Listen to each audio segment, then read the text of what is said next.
ನಾನೊಬ್ಬ ಕವಿ. ನನಗೆ ದೇಶವಿಲ್ಲ, ಕಾಲವಿಲ್ಲ. ನಾನು ಹಿಂದೆ ಇದ್ದವನು, ಮುಂದೆ ಇರಬಲ್ಲವನು, ಈಗ ಇರುವನು. ನಾನು ನಿಮಗಾಗಿ ಒಂದು ನಾಟಕ ರಚಿಸಿದ್ದೇನೆ. ನನ್ನ ನಾಟಕದ ಕಥಾವಸ್ತು ಹರಿಶ್ಚಂದ್ರನ ಕಾಲದ್ದು, ಕೃತಯುಗ. ಆದರೆ ಸಮಸ್ಯೆ ಈಗಿನದು.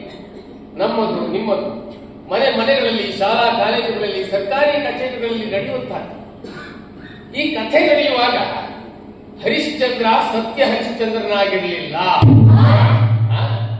ಆಮೇಲೆ ಸತ್ಯಕ್ಕಾಗಿ ದೇಶತ್ಯಾಗ ಮಾಡಿ ಹೆಂಡತಿ ಮಕ್ಕಳ ಜೊತೆಗೆ ತನ್ನನ್ನು ತಾನು ಮಾಡಿಕೊಂಡಿರಬೇಕು. ವಿಶ್ವಾಮಿತ್ರ ವಸಿಷ್ಠನ ಸವಾಲು ಶಪಥಗಳಿಗೆ ಬಲಿಯಾಗುವುದಕ್ಕೆ ಮುಂಚೆ ಹರಿಶ್ಚಂದ್ರನು ಸುಳ್ಳು ಹೇಳ್ತಿದ್ದ. ತಪ್ಪೇನಿದೆ? ಒಂದು ದೋಷಗಳಿಲ್ಲದೆ ಮನುಷ್ಯ ದೊಡ್ಡವನಾಗಲಾರ. ಏನಂತೀರಿ? ಅಪ್ಪ ಕವಿ ಮಹರ್ಷಿಯ ನಾಟಕ ಪ್ರದರ್ಶನಕ್ಕೆ ಹೋದ ವಿಮರ್ಶೆ ಶುರು ಹೋಗ್ತಿದ್ದೇನೋ ಮಾರಾಯ. ಮೊದಲು ನಾಟಕ ತೋರಿಸೋ, ವಿಮರ್ಶೆ ಅವರು ಮಾಡ್ತಾರೆ. ಅದು ಸರಿಯೇ. ಆದ್ರೆ ನನ್ನ ನಾಟಕದಲ್ಲಿ ಹೌದಪ್ಪ, ನಿನ್ನದೇ ನಾಟಕ, ಅದನ್ನೇ ನಾವು ಕಲಿಯೋದಿಲ್ಲ. ಈಗ ನೀನ್ ಎಲ್ಲಿ ಕಲ್ತಿದ್ಯಾ ಅದನ್ನು ಹೇಳ. ಹೌದು, ಕಲಿಯದೆ ಕವಿಯಾಗಲ್ಲ.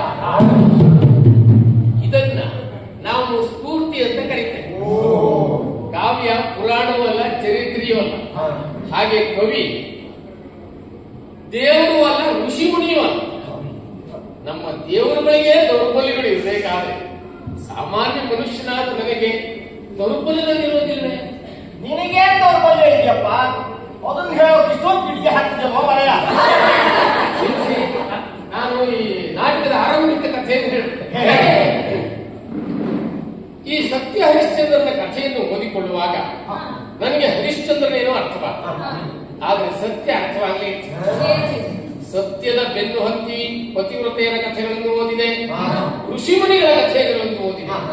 ಮನೆಗಳಲ್ಲಿ, ಶಾಲಾ ಕಾಲೇಜುಗಳಲ್ಲಿ, ಸರ್ಕಾರಿ ಕಚೇರಿಗಳಲ್ಲಿ ಲ್ಯಾಟಿನ್ ಇಟ್ಕೊಂಡು ಹುಡುಕಿದೆ, ಎಲ್ಲೂ ಸಿಗಲಿಲ್ಲ. ಸತ್ಯ ಎಲ್ಲಿದೆಯಪ್ಪ? ಸರ್ಕಾರಿ ಕಚೇರಿಗಳಲ್ಲಿ ಅದರ ಲಾಂಛನದ ಮೇಲೆ ಬರೆದಿರುತ್ತಲ್ಲ,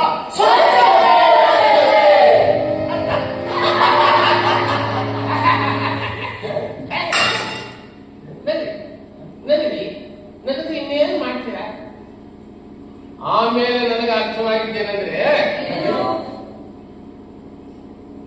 ಈ ಹರಿಶ್ಚಂದ್ರನ ಕಥೆಯನ್ನು ಓದಿಕೊಳ್ಳುವಾಗ ಸತ್ಯ ಏನು ಅರ್ಥ ಆಯಿತು ಅಂತ ಅಂದ್ರಲ್ಲ, ಈ ಸತ್ಯ ಹರಿಶ್ಚಂದ್ರನ ಕಥೆಯನ್ನು ಓದಿಕೊಳ್ಳುತ್ತಾ ನಮ್ಮ ಕವಿಗಳ ಕಿವಿಗಳು ಏನೇನೋ ಅರ್ಥ ಮಾಡಿಕೊಂಡು, ಏನೇನೋ ತಿಳಿದುಕೊಂಡು,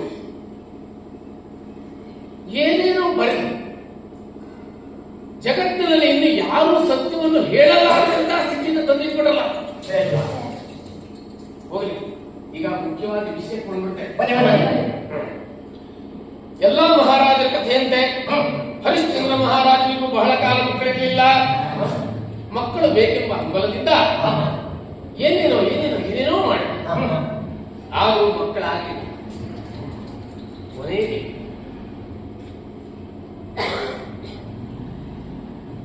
ವರುಣದೇವನನ್ನು ಕುರಿತು ವರುಣಯಾಗ ಮಾಡಿ ವರುಣದೇವ ಪ್ರತ್ಯಕ್ಷ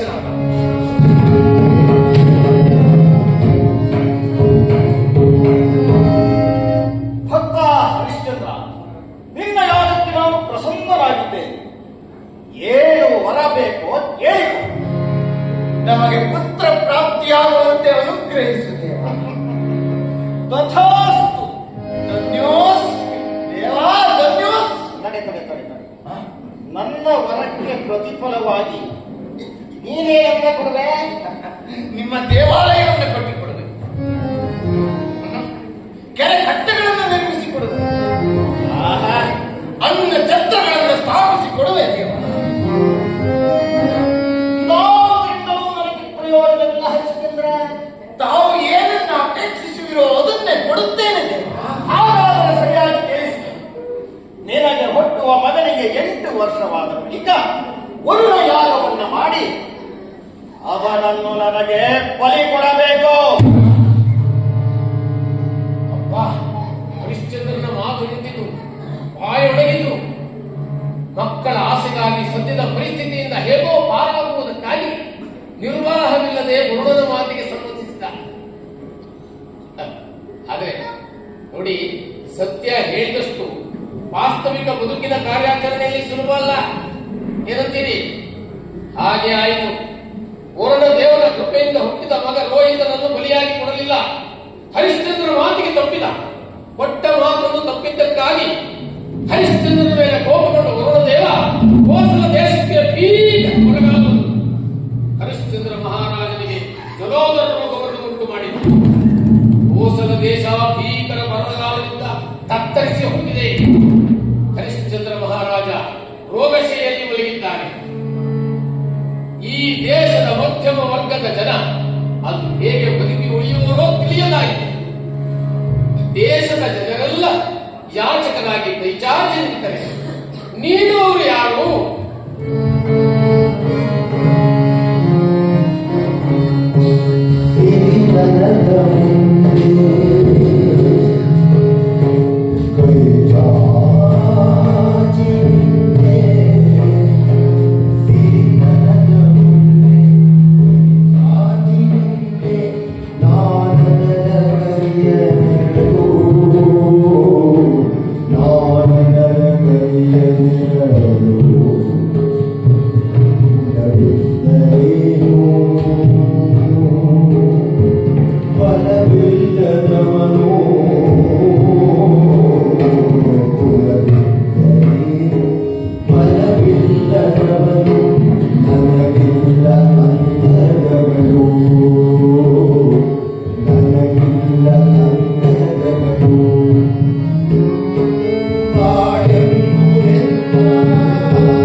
ಸಮರಿಸಿಕೊಳ್ಳಿ, ಹೇಳಿ.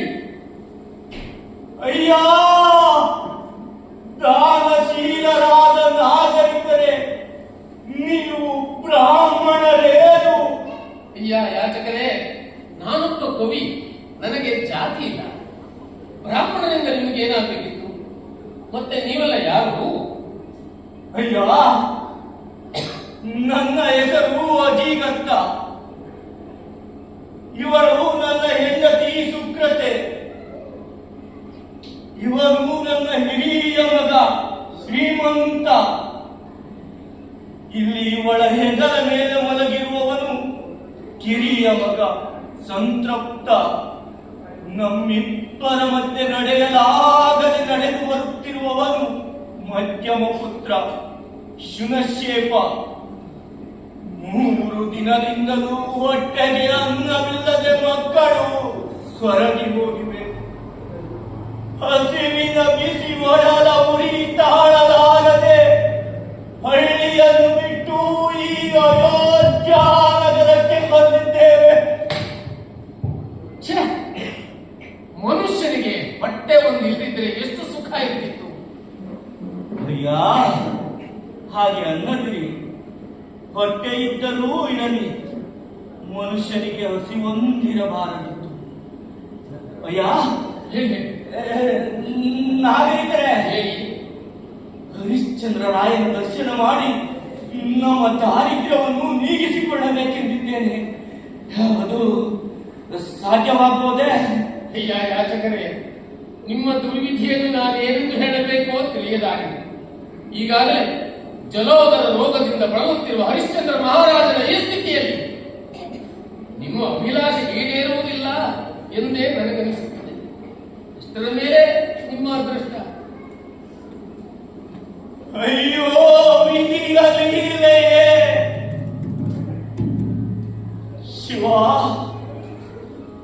ಶಂಕರ, ಪರಮಾತ್ಮ, ನಡೆ ಸುಕೃತೆ. ಬ್ರಾಹ್ಮಣ ಕೇರಿ ಒಳಗೆ ಹೋಗಿ ಭಿಕ್ಷೆಯನ್ನು ಯಾಚಿಸೋಣ. ಮಗು, ಶ್ರೀಮಂತ, ಬಾ ಮಗು, ಬಾ.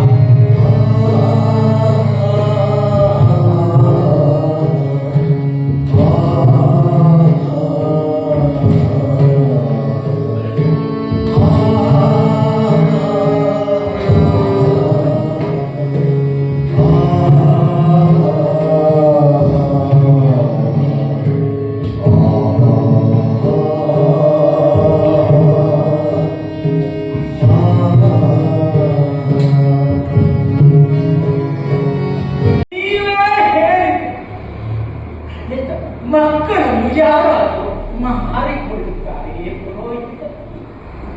ಅವರು ನಮ್ಮ ಹಾಗೆಯೇ ಅಲ್ಲವೇ? ಈ ಕೋಸಲ ದೇಶಕ್ಕಾಗಿ ಮಹಾರಾಜರ ಕ್ಷೇಮಕ್ಕಾಗಿ ತ್ಯಾಗ ಮಾಡುವ ಜನರಿಲ್ಲದೇ ಇಲ್ಲ ಪ್ರಭು ಈ ನಾಡಲ್ಲಿ. ಒಂದೊಮ್ಮೆ ನಿಮ್ಮ ಮಾತಿನಂತೆ ನಾನು ಕಾರ್ಯ ಪ್ರವೃತ್ತನಾದರೆ ನನ್ನ ಸ್ವಾರ್ಥಕ್ಕಾಗಿ ಪರರ ಮಗುವನ್ನ ಬಲಿ ಕೊಟ್ಟರೆ ಪ್ರಜೆಗಳು ನಮ್ಮ ಬಗ್ಗೆ ಏನೆಂದುಕೊಳ್ಳುವುದಿಲ್ಲ. ಚರಿತ್ರಕಾರರು ನಮ್ಮ ಚಾರಿತ್ರ್ಯವನ್ನು ಅಪಹಾಸ್ಯ ಮಾಡುವುದಿಲ್ಲವೇ? ಬೇಡ ಪುರೋಹಿತರೇ, ಬೇಡ. ನನಗೆ ಈ ರೋಗ ವಾಸಿಯಾಗುವುದೇ ಬೇಡ. ಮಹಾಪ್ರಭು, ಇದರಲ್ಲಿ ಸ್ವಾರ್ಥವೆಲ್ಲಿಂದ ಬಂತು? ನಿಮಗೆ ಬಂದಿರುವ ರೋಗ, ದೇಶಕ್ಕೆ ಬಂದಿರುವ ಕ್ಷಾಮ, ಎರಡಕ್ಕೂ ವರುಣ ದೇವನ ಶಾಪವೇ ಕಾರಣವಲ್ಲವೇ? ಅರಮನೆಯೊಳಗೆ ನೀವು ಹೀಗೆ ಸಂಕಟ ಪಡುವ ಹಾಗೆ ದೇಶದ ಜನರು ಸಂಕಟ ಪಡಬೇಕೇನೋ? ಪ್ರಜಾಹಿತ ಪಾಲನೆಗಾಗಿ ಇಂಥದ್ದೊಂದು ತಂತ್ರವನ್ನ ಧರ್ಮದ ಹೆಸರಿನಲ್ಲಿ ಬಳಸಿಕೊಂಡರೆ ಯಾವ ಕಳಂಕವು ಆಗದು ಮಹಾಪ್ರಭು. ಯಾವುದದು ಆ ಪರಿಹಾರ ತಂತ್ರ ಪುರೋಹಿತರೇ? ಇದೆ, ಒಂದಿದೆ. ಯಾರಾದರೂ ಸತ್ಕುಲ ಪ್ರಸೂತರಾದ ಬ್ರಾಹ್ಮಣರು ತಮ್ಮ ಮಗನನ್ನ ಮಹಾರಾಜರಿಗೆ ಕೊಡುವುದಾದರೆ ಅಂತವರಿಗೆ ಮಹಾರಾಜರು 1000 ಗೋವುಗಳನ್ನು 1 ಗ್ರಾಮವನ್ನು ಅಗ್ರಮಾನ್ಯವಾಗಿ ಪ್ರತಿಯಾಗಿ ಕೊಡುತ್ತಾರೆಂದು ಠಂಗುರ ಸಾರಿಸುವುದು. ಯಾರಾದರೂ ಮುಂದೆ ಬಂದರೂ ಬಿಡಬಹುದು. ಅದರಿಂದ ನಮಗೆ ಕಳಂಕ ಬರುವುದಿಲ್ಲವೇ? ಎಲ್ಲವನ್ನೂ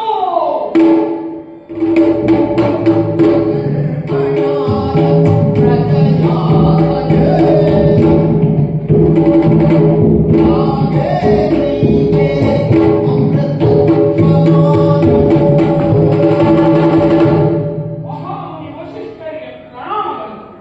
ರಾಜಪುರೋಹಿತರೇ, ಹೇಗೆ ಬಂತು?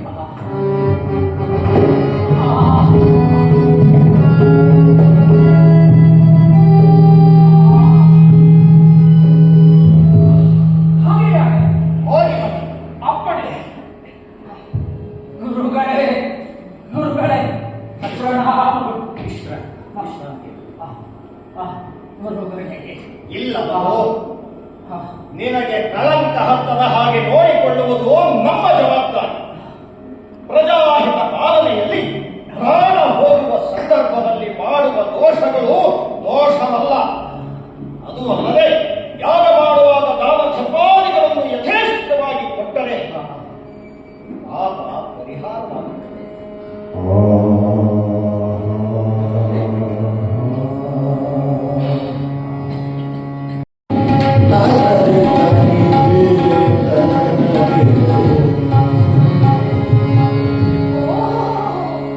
ಬರಬೇಕು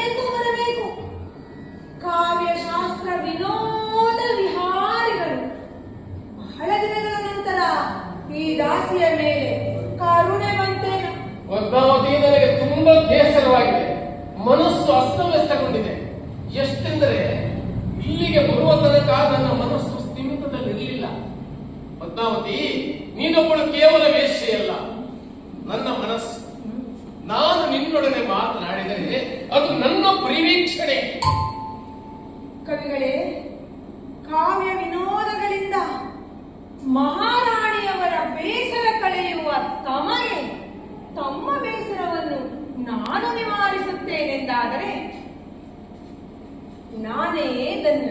ಶಬಾಸ್. ಹೇಳಿ, ನಿಮ್ಮ ಈ ದುಗುಡಕ್ಕೆ ಕಾರಣವೇನು? ನಿನ್ನೆ ಚಂದ್ರಮತಿ ದೇವಿಯವರಿಗೆ ಅಹಲ್ಯ ಕಥೆಗಳನ್ನು ಹೇಳಿ ತುಂಬಾ ಮುಜುಗರವಾಯಿತು. ಹೊಟ್ಟೆಪಾಡಿಗಾಗಿ ಸುಳ್ಳು ಹೇಳಬೇಕಲ್ಲ ಅಂತ ಸಂಕಟವೂ ಆಯಿತು. ಅಹಲ್ಯೆಯನ್ನ ಮಹಾಪತಿವ್ರತೆ ಎಂದು ಸುಳ್ಳು ಹೇಳಿ. ಹೌದೇ? ಹಾಗಾದರೆ ಅಹಲ್ಯೆ ಮಹಾಪತಿವ್ರತೆ ಅಲ್ವೇನು? ಮತ್ತೆ ಪುರಾಣ ಸುಳ್ಳೇ? ಸುಳ್ಳು, ವೇಶ್ಯೆ, ಸತ್ಯ, ಸತಿಧರ್ಮ ಈ ನಾಲ್ಕು ಎಲ್ಲಿರ್ತವೆ, ಹೇಗಿರ್ತವೆ ಅಂತ ಹೇಳೋದು ತುಂಬಾ ಕಷ್ಟ. ಒಮ್ಮೊಮ್ಮೆ ಗಣತಿಯರ ಹತ್ರ ಸತ್ಯ ಹುಡುಕಿದ್ರೂ ಸಿಗೋದು. ಆದ್ರೆ ವೇಶ್ಯೆ ಹತ್ರ ಸತ್ಯ ಸೊಂಟ ಮುರ್ಕೊಂಡಿದ್ದಿರ್ತಾರೆ. ಹಾಗಾದರೆ ವೇಶ್ಯರ ಬಳಿ ಸತ್ಯ ಇರುತ್ತದೆ ಅಂತ ಸಿದ್ಧಾಂತ ಮಾಡ್ತಿದ್ದೇನು? ನೋಡು ಪದ್ಮಾವತಿ, ನೀನೊಬ್ಬಳು ಗಣಿಕಾಸ್ತ್ರಿ, ನಾನೊಬ್ಬ ಕವಿ. ನನ್ನ ನಿನ್ನ ನಡುವೆ ಹಣ ಒಂದನ್ನು ಬಿಟ್ಟರೆ ಬೇರೆ ಪ್ರತಿಬಂಧಕಗಳಿಲ್ಲ. ಸತ್ಯಕ್ಕೆ ಬಂಧನಗಳಾಗಿ ನಿಬಂಧನೆಗಳಾಗಿ ಇರೋದಿಲ್ಲ. ಅದು ಸ್ವತಂತ್ರವಾದದ್ದು. ಪದ್ಮಾವತಿ, ನೀನು ಯಾವತ್ತಾದ್ರೂ ಸತ್ಯ ಹೇಳಿದೀಯ? ಇದೇನಪ್ಪ, ಒಬ್ಬ ವೇಶ್ಯೆಯ ಬಳಿ ಇಂಥ ಪ್ರಶ್ನೆ ಕೇಳುತ್ತಿದ್ದೀರಿ? ನಾನು ಇದ್ದದ್ದನ್ನ ಇದ್ದ ಹಾಗೆಯೇ ಹೇಳಿದ್ದೇನೆಯೇ ಹೊರತು ಸತ್ಯವನ್ನೇ ಹೇಳಬೇಕು ಅಂತ ಹೇಳಲಿಲ್ಲ. ಸರಿ, ಹಾಗಾದ್ರೆ ಯಾವತ್ತಾದ್ರೂ ಸುಳ್ಳು ಹೇಳಿದೀಯ? ಕವಿಗಳೇ, ವೇಶ್ಯಾದವಳು ಸುಳ್ಳು ಹೇಳದಿದ್ದರೆ ಬದುಕುವುದಾದರೂ ಹೇಗೆ? ನನ್ನ ಪಾಲಿಗೆ ಬದುಕೊಂದೇ ಸತ್ಯ. ಹಾಗಂತ ಈ ಸತ್ಯ ಸುಳ್ಳು ಇವುಗಳ ಬಗ್ಗೆ ತಲೆ ಕೆಡಿಸಿಕೊಳ್ಳುವುದಕ್ಕೆ ನಾನು ತತ್ವಜ್ಞಾನಿಯಂತೂ ಅಲ್ಲ. ಶಾಬಾಸ್. ಹಾಗಾದ್ರೆ ಈಗ ನನಗ ಒಂದು ಸುಳ್ಳನ್ನು ಹಾಗೆ ಒಂದು ಸತ್ಯವನ್ನು ಹೇಳ ನೋಡೋಣ.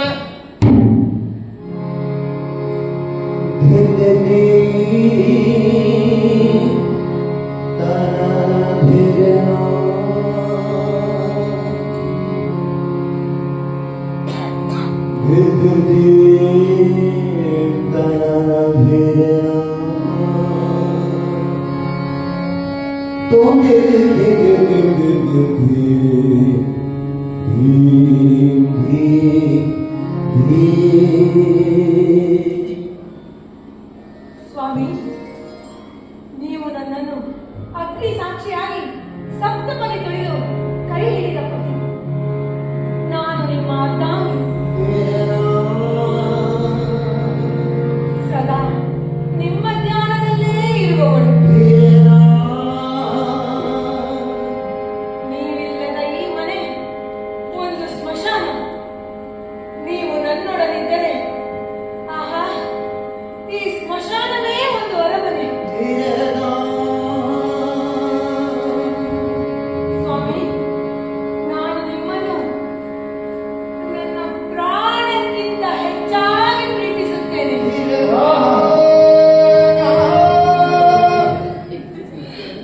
ಅಪ್ಪ, ಈ ಸುಳ್ಳು ಹೇಳುವುದು ಎಷ್ಟು ಕಷ್ಟ. ಪದ್ಮಾವತಿ, ನೀನು ಈಗ ಹೇಳಿರೋದು ಸತ್ಯವೋ ಅಸತ್ಯವೋ? ನಿಮಗೇನನಿಸಿತು? ಆಡುವ ಮಾತಿನಲ್ಲಿ ಸುಳ್ಳಿನ ಛಾಯೆ ಕಂಡರು. ಮಾತಿನ ನವಿರು ಮಾಧುರ್ಯತೆಯಲ್ಲಿ ಸತ್ಯ ಇದೆ. ಸತ್ಯ ಎಂಬ ಹಾಗೆ ಕೇಳಿ ಬಂದಿತು. ನಿನ್ನ ಮಾತಿನಲ್ಲಿ ನಿಜವಾದ ಅಂತಸತ್ವದ ಅನುಭವ ಆಗುತ್ತಿತ್ತು. ಹೌದು ಪದ್ಮಾವತಿ, ನಾನು ನಿನ್ನನ್ನು ಅಗ್ನಿ ಸಾಕ್ಷಿಯಾಗಿಯೇ ಕೈ ಹಿಡಿದಿದ್ದೇನೆ. ಹೇಗನ್ವೆಯೋ? ಹೇಗೆ? ನೀನು ನನ್ನ ಕೈಗಳನ್ನು ಹಿಡಿದಾಗ ನನ್ನ ನರನಾಡಿಗಳಲ್ಲಿ ಬಿಸಿ ಏರುತ್ತಿದ್ದವು. ಅಗ್ನಿ ಇಲ್ಲದೆ ಈ ಬಿಸಿ ಎಲ್ಲಿಂದ ಬರಬೇಕು? ಹಾಗಾದರೆ ಈಗ ನಿಜವನ್ನು ಹೇಳಲೇ? ಬೇಡ, ಅದರಿಂದ ನನಗೆ ಯಾವ ಪ್ರಯೋಜನ ಇಲ್ಲ. ಈಗ ನೀನು ಹೇಳಿರುವ ಮಾತುಗಳನ್ನೇ 100 ಬಾರಿ ಹೇಳ್ಬಿಡು. ಯಾಕೆ ನಗ್ತಾ ಇರುವೆ? ಕವಿಗಳು ತಿಳಿದು ಸತ್ಯದ ಬಗ್ಗೆ ವಿಚಾರ ಮಾಡುತ್ತಿದ್ದೀರಲ್ಲ ಅಂತ ನಗು ಬರುತ್ತಿದೆ. ನೋಡು ಪದ್ಮಾವತಿ, ಸತ್ಯ ಅನ್ನೋದು ಇರೋದಿದೆ, ಅದು ಇಲ್ಲೇ ಇರಬೇಕು. ಅಥವಾ ಅದು ಇದೆಯೋ ಇಲ್ವೋ ನನಗೆ ಗೊತ್ತಾಗ್ತದೆ. ಪದ್ಮಾವತಿ, ನಿನಗೆ ಒಂದು ಸಮಸ್ಯೆಯನ್ನು ಹೇಳ್ತೇನೆ. ನಿನ್ನ ದೃಷ್ಟಿಯಿಂದ ಬಿಡಿಸಿ ನೋಡೋಣ.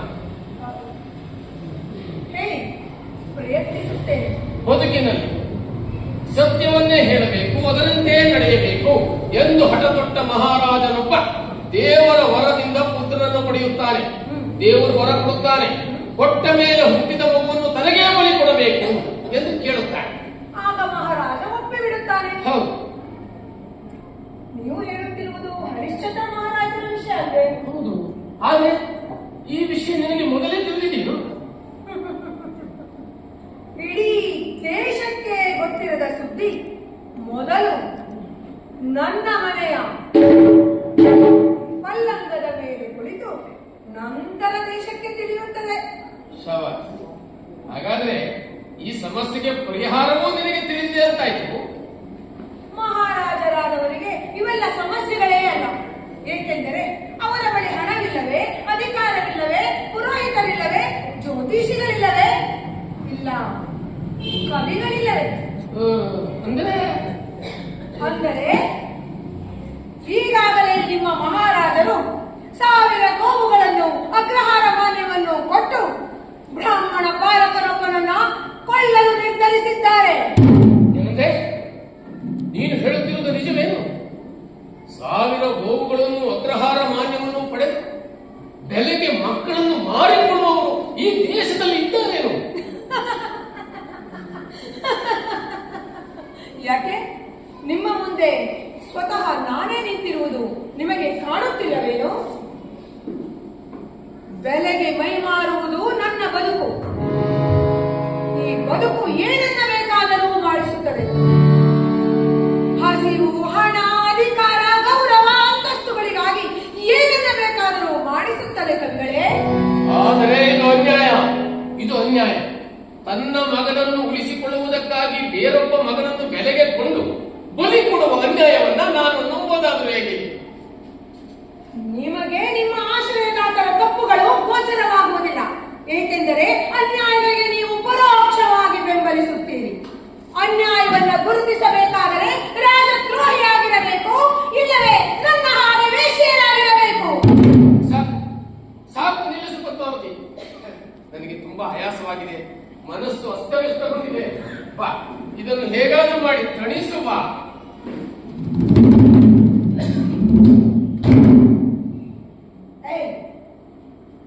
ಹೇಳ ಮೇಲೆ ಹಿಂಗೆ ಹೇಳ ಮೇಲೆ. ಹಣ ಕೊಡದೆ ಪಲ್ಲಂಗವನ್ನೇರಲು ಇದು ಗೃಹಸ್ಥರ ಮನೆಯೇನು? ನಾನು ನಿಮ್ಮ ಹೆಂಡತಿಯೇನು?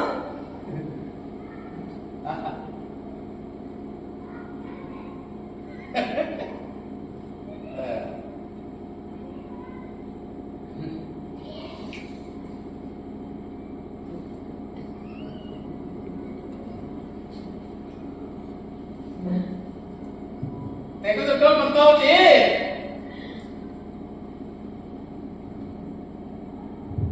ಕವಿಗಳು ಹೀಗೆ ಬರಬೇಕು, ಹಾಗೆಯೇ ಬರಬೇಕು. ಬನ್ನಿ.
ಅದಕ್ಕೆ ಸಾಕ್ಷಿಯೇ ನಾಳೆ ನಡೆಯಲಿರುವ ಸುನಶ್ಚೇತನೆಂಬ ಬಾಲಕನ ನರಬಲಿ.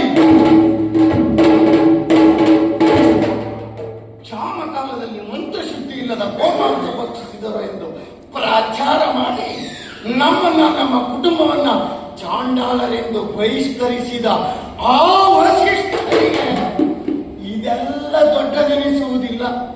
ಮನುಷ್ಯರನ್ನ ಪ್ರಾಣಿಗಳಂತೆ ತಿಳಿದು ನಡೆಸಿಕೊಳ್ಳುವ ರಾಜನ ಆಡಳಿತ ಅನಾಯಕತೆಯಿಂದಲೂ ಅರಾಜಕತೆಯಿಂದಲೂ ಹಾಳಾಗಿ ಹೋಗುತ್ತದೆ.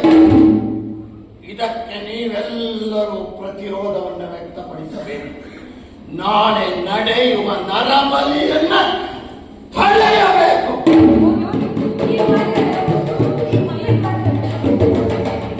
ಮಹರ್ಷಿಗಳೇ, ತಾವು ಹೇಳುವುದೇನೋ ಸರಿ, ಆದರೆ ತಂದೆ ತಾಯಿಗಳಿಗೆ ಬೇಡವಾದ ಮಧ್ಯಮ ವರ್ಗದ ಶಿರಕ್ಷೇಪನನ್ನ ಯಾವ ಅಧಿಕಾರದಿಂದ ನಾವು ರಕ್ಷಿಸಲು ಸಾಧ್ಯ? ನೀವೇ ಹೇಳಿ. ಅಧಿಕಾರ ಮಾನವತೆಯೊಂದೇ ನಮಗಿರುವ ಅಧಿಕಾರ. ಆ ಅಜಿಗರ್ತ ತನಗೆ ಒದಗಿರುವ ದಾರಿದ್ರ್ಯಕ್ಕೆ ಸೋತು ಮಗನನ್ನ ಮಾರಿದನೇ ವಿನಃ ತಾನಾಗಿಯೇ ಮಗನನ್ನ ಬಲಿ ಕೊಡಲಿಕ್ಕೆ ಒಪ್ಪಲಿಲ್ಲ. ವಾಸ್ತವದಲ್ಲಿ ಕ್ಷತ್ರಿಯರಾಗಿ ಈಗ ಬ್ರಹ್ಮರ್ಷಿಗರೆನಿಸಿಕೊಂಡಿರುವ ಮಹರ್ಷಿಗಳೇ, ಎಷ್ಟೆಂದರೂ ಹರಿಶ್ಚಂದ್ರ ಮಹಾರಾಜ ಈ ದೇಶಕ್ಕೆ ಒಳಿತಾಗಬೇಕೆಂಬ ಉದ್ದೇಶದಿಂದಲೇ ಯಾಗ ಮಾಡುತ್ತಿದ್ದರು. ಹೌದು, ಇದರಿಂದ ಸಾವಿರಾರು ಬ್ರಾಹ್ಮಣರು ಗೋ ಹಿರಣ್ಯ ದಾನಗಳನ್ನು ಪಡೆದು ಸಂತುಷ್ಟರಾಗುತ್ತಾರೆ. ಒಂದು ವೇಳೆ ನಾವು ಈ ಯಾಗವನ್ನು ತಡೆದದ್ದೇ ಆದರೆ ನಾವು ನರಕಕ್ಕೆ ಹೋಗಬೇಕಾಗಬಹುದೇ? ಏನು ಹರಿಶ್ಚಂದ್ರ ಎಸೆಯುವ ದಾನ ಕಾಣಿಕೆಗಳ ಕ್ಷುಲ್ಲಕ ಆಸೆಗಾಗಿ ಬ್ರಹ್ಮಹತ್ಯೆಯನ್ನು ಸಾಧಿಸುವುದಿಲ್ಲ. ಒಂದು ವೇಳೆ ನಿಮ್ಮ ಮಗನೇನಾದರೂ ಆ ಶಿರಕ್ಷೇಪನ ಜಾಗದಲ್ಲಿದ್ದರೆ ನೀವೇನು ಮಾಡುತ್ತಿದ್ರಿ? ಮಹರ್ಷಿಗಳು ಶಾಂತಚಿತ್ತರಾಗಬೇಕು. ಶಾಂತಚಿತ್ತರಾಗಬೇಕು. ನರಬಲಿ ಪಾಪ ಎನ್ನುವುದಾದರೆ ಅದು ಹರಿಶ್ಚಂದ್ರ ಮಹಾರಾಜನಿಗೆ ಸೇರುತ್ತೆ. ಹೌದು, ಏಕೆಂದರೆ ನಮ್ಮ ಧರ್ಮಶಾಸ್ತ್ರ ಪ್ರಕಾರ ಪ್ರಜೆಗಳೆಲ್ಲರೂ ರಾಜನಿಗೆ ಮಕ್ಕಳ ಸಮಾನ. ತಾನು ಸಾಕಿದ ಮಕ್ಕಳನ್ನು ತಾನೇ ಬಲಿ ಕೊಡುತ್ತಾನೆ ಅಂತಾದರೆ ಅದರಿಂದ ನಮಗಾಗುವ ದೋಷವೇನಿದೆ? ಒಂದು ವೇಳೆ ನೀವು ಹೇಳಿದ್ರಿ ಎಂಬುದಾಗಿ ನಾವೆಲ್ಲರೂ ಹೋಗಿ ಯಾಗವನ್ನು ತಡೆದದ್ದೇ ಆಗಿದೆ. ದಾನಕ್ಕಾಗಿ ಕಾಣಿಕೆಗಳಿಗಾಗಿ ಕಾದು ಕುಳಿತ ಸಾವಿರಾರು ಮಂದಿ ಬ್ರಾಹ್ಮಣರ ಶಾಪಕ್ಕೆ ಗುರಿಯಾಗಬೇಕಾಗುತ್ತದೆ. ನಾವು ಇದು ನಮ್ಮಿಂದ ಸಾಧ್ಯವಿಲ್ಲ. ದಾನಕ್ಕಾಗಿ ಧರ್ಮವನ್ನೇ ಮಾರಿ ತಿನ್ನುವ ನಿಮ್ಮ ಧರ್ಮ ನಿಮ್ಮಿಂದಲೇ ನಾಶವಾಗಿ ಹೋಗುತ್ತದೆ. ಸ್ವಾರ್ಥ ಮೂಲವಾದ ಜನರಿಂದ ಧರ್ಮವು ಸ್ವಾರ್ಥ ಮೂಲವಾಗುತ್ತದೆ. ಅಂಥ ಧರ್ಮ ನಾಳೆ ಜಾತಿಯ ರೂಪವನ್ನು ಪಡೆದು ಹಾಳಾಗಿ ಹೋಗುತ್ತದೆ. ಇಂದು ಕ್ಷತ್ರಿಯರಿಂದ ಆಳಿಸಿಕೊಳ್ಳುತ್ತಿರುವ ನೀವು ನಾಳೆ ಸಮಾಜ ಘಾತಕರ ಕೈಗೆ ಆಡಳಿತ ಸೂತ್ರವನ್ನು ಕೊಟ್ಟು ನಿಮ್ಮ ಪರಂಪರೆಯನ್ನೇ ಕಳೆದುಕೊಳ್ಳಬೇಕಾಗುತ್ತದೆ. ವೇದ ಉಪನಿಷತ್ತುಗಳನ್ನು ಬಾಯ್ಪಾಟು ಮಾಡಿ ವಿಧಿವತ್ತಾಗಿ ಪೂಜೆ ಉತ್ಸವ ತಿಥಿಗಳನ್ನು ಆಚರಿಸುವುದೊಂದೇ ಬ್ರಾಹ್ಮಣಿಕೆ ಅಲ್ಲ. ಬ್ರಾಹ್ಮಣನಾದವನು ಮಾನವೀಯತೆಗೆ ಬಿಡಿದರೆ ಮಾತ್ರ ಅವನು ಬ್ರಾಹ್ಮಣೋತ್ತಮನಾಗುತ್ತಾನೆ. ಬನ್ನಿ, ಈ ಅನ್ಯಾಯವನ್ನು ತಡೆಯೋಣ. ಮಹರ್ಷಿಗಳು ಕ್ಷಮಿಸಬೇಕು. ಪ್ರವಾಹದ ವಿರುದ್ಧ ಹರಿಯುವುದು ನಮ್ಮಿಂದ ಸಾಧ್ಯವಿಲ್ಲ. ಏನು ನೋಡ್ತಾ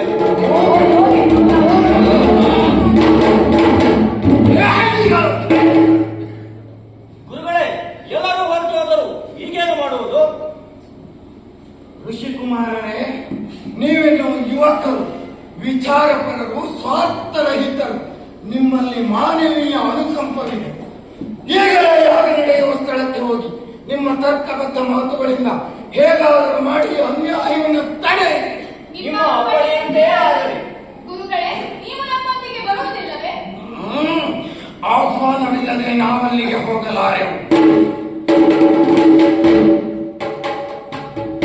ಹರಿಶ್ಚಂದ್ರ, ನಿನ್ನ ಸ್ವಾರ್ಥ ಸಾಧನೆಗಾಗಿ ಅಧಿಗತ್ತನಿಂದ ಶಿರಕ್ಷೇಪನನ್ನು ಕೊಂಡುಕೊಂಡಂತೆ ಮುಂದೊಂದು ದಿನ ನೀನು ನಿನ್ನ ಹೆಂಡತಿ ಮಕ್ಕಳನ್ನ ಬೀದಿ ಬೀದಿಯಲ್ಲಿ ಮಾರಾಟ ಮಾಡುವ ಕಾಲ ಬರಲಿ. ಇದು ನನ್ನ ಶಾಪ. ಸುರಕ್ಷೇಪ ಎಂಬ ಬ್ರಾಹ್ಮಣ ಕುಮಾರನನ್ನು ಈ ಕೋಸಲ ದೇಶಕ್ಕೆ ಬಂದಿರುವ ಭಯಂಕರ ಕ್ಷಾಮವನ್ನು ನಿವಾರಿಸುವುದಕ್ಕಾಗಿ ವರುಣ ದೇವನ ಅಭಿಷ್ಟದಂತೆ ಯಜ್ಞ ಪಶುವನ್ನಾಗಿ ಬಲಿ ಕೊಡಲಾಗುತ್ತದೆ. ನಮಸ್ತೆ ಕಾಲಮಧ್ಯಾಯ, ನಮಸ್ತೆ ದಕ್ಷಿಣಾಗ್ನಯೇ, ನಮಃ ಹವನೀಯ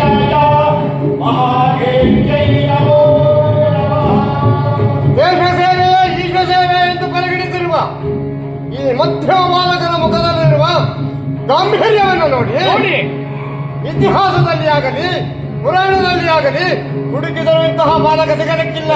ಇಲ್ಲ. ತೆಗೆದುಕೊಳ್ಳಿ ಅಕ್ಷತೆಯನ್ನು, ಬಾಲಕನಿಗೆ ಅಕ್ಷತೆಯನ್ನು ಹಾಕಿ ಪುಣ್ಯ ಕಟ್ಟಿಕೊಳ್ಳಿ. ಆಶೀರ್ವದಿಸಿ.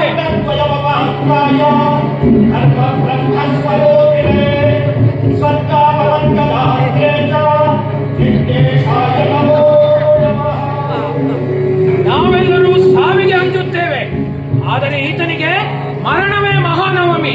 ಈ ಪ್ರಪಂಚದಲ್ಲಿ ಹೆಣ್ಣು ಹೊಣ್ಣು ಮಣ್ಣಿಗಾಗಿ ಸತ್ತವರಿದ್ದಾರೆ, ಆದರೆ ದೇಶಕ್ಕಾಗಿ ಸತ್ತವರು ವಿರುಳ. ಬನ್ನಿ, ಆಶೀರ್ವದಿಸಿ, ಅಕ್ಷತೆ ಹಾಕಿ ಪುಣ್ಯ ಕಟ್ಟಿಕೊಳ್ಳಿ.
ಮನಸ್ಸಿನಲ್ಲಿ ಯಾವುದೇ ರೀತಿಯಾದ ಮರುಕವನ್ನಾಗಲಿ ಶಂಕೆಯನ್ನಾಗಲಿ ಇಟ್ಟುಕೊಳ್ಳದೆ ಚಂದ್ರಾಯುಧವನ್ನ ತೆಗೆದುಕೊಂಡು ಒಂದೇ ಬಾರಿಗೆ ಎದ್ದ ಪಶುವನ್ನ ನಿರ್ಧರಿಸಬೇಕು.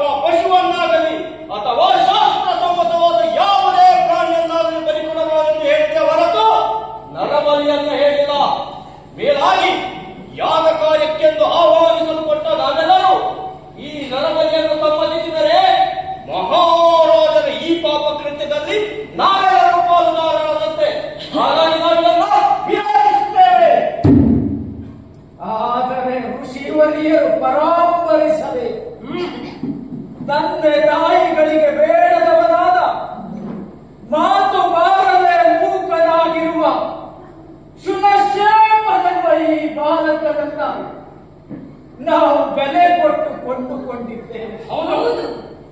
ಒಂದೊಮ್ಮೆ ಈ ಮಧ್ಯಮ ಪುತ್ರನನ್ನ ಯಜ್ಞ ಪಶುವನ್ನಾಗಿ ಉಪಯೋಗಿಸಿಕೊಳ್ಳದಿದ್ದರೆ ನನ್ನ ದೇಶ ಕ್ಷಾಮದಿಂದ ಮುಕ್ತವಾಗುವುದಿಲ್ಲ. ಹೌದು. ನನ್ನ ರೋಗ ನಿವಾರಣೆಯಾಗುವುದಿಲ್ಲ. ನಿಮ್ಮ ರೋಗ ನಿವಾರಣೆಗೂ ಕ್ಷಾಮ ನಿವಾರಣೆಗೂ ಅವಿರ್ಭಾಗವಾಗಿ ವರುಣನಿಗೆ ಕೊಡುವುದಕ್ಕೆ ನಮ್ಮ ಅಭ್ಯಂತರವಿಲ್ಲ. ಆದರೆ ಬಲಿಗೆಂದು ಶಾಸ್ತ್ರಸಮ್ಮತವಾದ ಪ್ರಾಣಿಗಳಿರುವಾಗ ನರ ಬಲಿಯನ್ನು ನಾವು ಸಮ್ಮತಿಸುವುದಿಲ್ಲ. ಋಷಿವರಿಯರೇ, ನಮಗೆ ಪುತ್ರ ಸಂತಾನವಿಲ್ಲವಾದ್ದರಿಂದ ವರುಣ ದೇವನನ್ನು ಪ್ರಾರ್ಥಿಸಿ ಪುತ್ರನನ್ನು ಪಡೆದೆವು. ಹೌದೌದು. ಪಡೆದ ಪುತ್ರನನ್ನು ವರುಣ ಯಾಗವನ್ನ ಮಾಡಿ ಬಲಿ ಕೊಡುವುದಾಗಿ ಮಾತು ಕೊಟ್ಟಿದ್ದೇವೆ. ಹೌದು.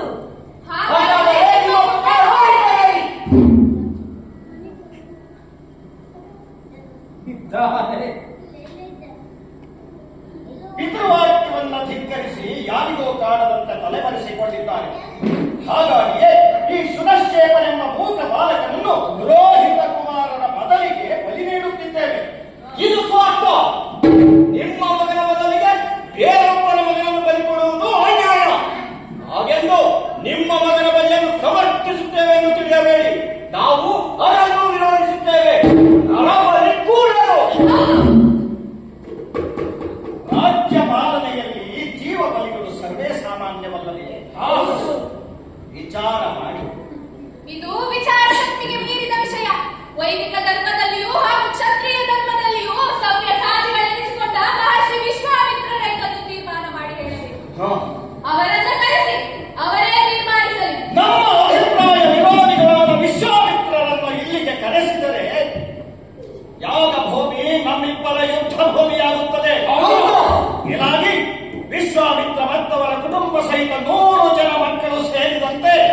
ಮಂತ್ರ ಶ್ರದ್ಧೆ ಇಲ್ಲದ ಗೋಮಾಂಸವನ್ನು ಭಕ್ಷಿಸಿದ್ದರಿಂದ ಅವರೆಲ್ಲರೂ ಚಾಂಡಾಲರಾಗಿದ್ದಾರೆ. ಅವರು ಪರಿಶುದ್ಧರಾಗುವವರೆಗೂ ಇಲ್ಲಿಗೆ ಬರುವಂತಿಲ್ಲ. ಓಹೋ, ಅವರ ಮೇಲಿನ ದ್ವೇಷದಿಂದಾಗಿ ಅವರನ್ನು ಇಲ್ಲಿಗೆ ಕರೆಸಿಲ್ಲ. ಅದು ನಿಮ್ಮ ವೈಯಕ್ತಿಕ ವಿಷಯ, ಅದು ನಮಗೆ ಬೇಡ. ಆದರೆ ವಿಶ್ವಾಮಿತ್ರ ಮಹರ್ಷಿಗಳು ಇಲ್ಲಿಗೆ ಬರುವವರೆಗೂ ನಾವು ಈ ನಡುವರಿಗೆ ಅವಕಾಶ ಕೊಡುವುದಿಲ್ಲ.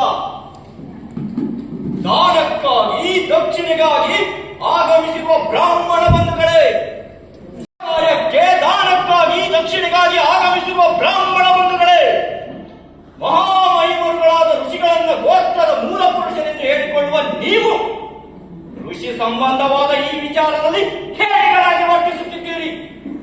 ನಾಚಿಕೆಯಾಗಬೇಕು ನಿಮಗೆ. ಯಾರೊಬ್ಬರು ಸ್ವಜಾತಿ ಹುಡುಗನೊಬ್ಬನ ಬಲಿಗೆ ವಿರೋಧಿಸದೆ ಮನಸ್ಸಿನಲ್ಲಿ ಮಂಡಿಗೆ ಸರಿಯುತ್ತಿದ್ದೀರಿ. ಧಿಕ್ಕಾರವಿರಲಿ ನಿಮಗೆ. ಸಾಕು ನಿಲ್ಲಿಸಿ ನಿಮ್ಮ ಕಟುನುಡಿಗಳನ್ನು. ಈ ವಸಿಷ್ಠರಿಗೆ ತಿಳಿಯದ ಬ್ರಾಹ್ಮಣ ಧರ್ಮ ನಿಮಗೆ ತಿಳಿದಿದೆಯೇನೋ? ನಾವು ತಪಸ್ಸು ಮಾಡಿದಷ್ಟೋ ನಿಮಗಿನ್ನೂ ವಯಸ್ಸಾಗಿಲ್ಲ. ಹರಿಶ್ಚಂದ್ರ, ಆಚಾರ್ಯ, ತೆಗೆದುಕೋ ಆಯುಧವನ್ನು, ಎದ್ದ ಪಶುವನ್ನ ಸುಳ್ಳರಿಸು. ಇವರೇನು ಮಾಡುತ್ತಾರೋ ನಾವು ನೋಡಿಕೊಳ್ಳುತ್ತೇವೆ.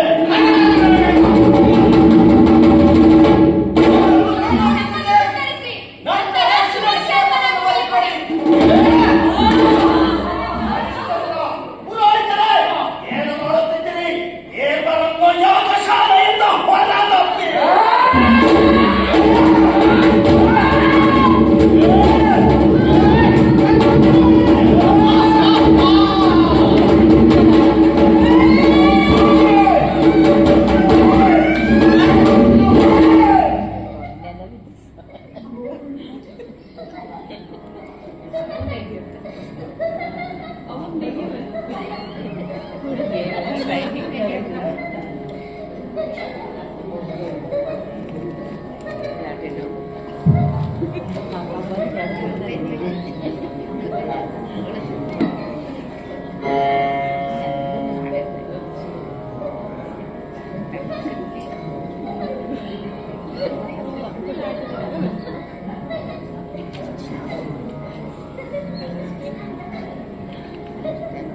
ಶುನಶ್ಶೇಪ ನಗುತ್ತಲೇ ಇದ್ದ. ಅವನ ನಗುವಿನ ಅರ್ಥ ಅಲ್ಲಿದ್ದ ಯಾರಿಗೂ ತಿಳಿಯಲೇ ಇಲ್ಲ. ನನಗೂ ಸಹ ಅವನು ನಕ್ಕಿದ್ದು ಯಾಕೆ? ಬಹುಶಃ ವಿಕ್ರಮರಾಯನ ಈ ಪ್ರಶ್ನೆಗೆ ಬೇತಾಳನಿಂದಲೂ ಉತ್ತರವಿದೆಯೋ ಇಲ್ವೋ, ಬೇತಾಳನ ಈ ಪ್ರಶ್ನೆಗೆ ವಿಕ್ರಮರಾಯನಿಂದ ಉತ್ತರ ಇದೆಯೋ ಇಲ್ವೋ? ತಂದೆಗೂ ಬೇಡ, ತಾಯಿಗೂ ಸೇರದ, ಸಮಾಜಕ್ಕೂ ಕೂಡದ ನಾನು ಮೃತ್ಯು ದೇವತೆಗೂ ಬೇಡವಾದನಲ್ಲ ಎಂಬ ವಿಷಾದದಿಂದ ನಕ್ಕಿರಬಹುದೇ? ಅಥವಾ ಶಾಂತ ಮೂರ್ತಿಗಳಂತೆ ಇರಬೇಕಾಗಿದ್ದ ಋಷಿ ಮುನಿಗಳ ವೈರ ವೈಷಮ್ಯಗಳನ್ನು ನೋಡಿ ನಕ್ಕಿರಬಹುದೇ? ನನ್ನ ಕಥೆ ಇಲ್ಲಿ ಮುಗಿಯಿತು. ಇದಿನ್ನು ನಿಮಗೇ ಸರಿ. ನೀವು ಶುನಶೇಪನನ್ನು ಬಲಿಕೊಡುವುದಕ್ಕೆ ಸಮ್ಮತಿಸಬಹುದು ಅಥವಾ ವಿರೋಧಿಸಬಹುದು, ಅದು ನಿಮಗೆ ಸರಿ. ಆದರೆ ಯುಗ ಯುಗಾಂತರಗಳಿಂದಲೂ ನಿರಂತರವಾಗಿ ನಡೆಯುವುದು ಬಂದಿರುತ್ತಿರುವ ಮಧ್ಯಮ ಮತೆಯನ್ನು ನಾವು ಮೂಕ ಪ್ರೇಕ್ಷಕರಂತೆ ನೋಡುತ್ತಲೇ ಬಂದಿದ್ದೇವೆ. ಅನ್ಯಾಯ, ಅಕೃತ್ಯ, ಅಧರ್ಮಗಳನ್ನು ಕಣ್ಣಾರೆ ಕಂಡರೂ ಕೂಡದಂತಾಗಿದ್ದೇವೆ. ವಿರೋಧಿಸಲೇಬೇಕಾದ ಸಂದರ್ಭ ಬಂದಾಗ ಮಾತಿದ್ದು ಮೂಕರಂತಾಗಿದ್ದೇವೆ. ಪ್ರಶ್ನಿಸಲೇಬೇಕಾದ ವಿಷಯದಲ್ಲಿ ಸಮ್ಮತಿಸಿಕೊಂಡು ಮೌನಿಗಳಾಗಿ ಬಿಡುತ್ತೇವೆ. ಈಗ ನಾವು ನೀವು ವಿಚಾರ ಮಾಡಬೇಕು. ಈಗ ಈ ಶುನಶೇಪ ಯಾರು?